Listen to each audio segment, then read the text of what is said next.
ஆகாசவாணி.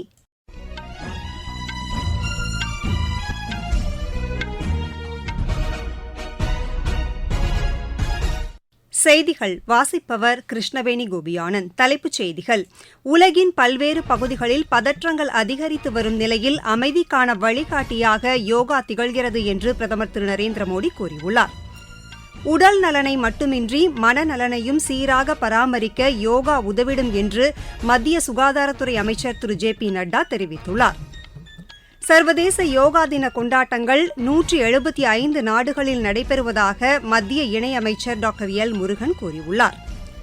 தமிழகத்தில் இதுவரை பேருந்து வசதி கிடைக்காத 90,000க்கும் மேற்பட்ட கிராமங்களுக்கு மினி பேருந்து இயக்கப்படுவதாக மாநில அரசு கூறியுள்ளது. ஆசிய கோப்பை வில்வித்தை போட்டியில் இந்தியா 2 தங்கம், 6 வெள்ளி, 1 வெண்கலப் பதக்கம் வென்றது.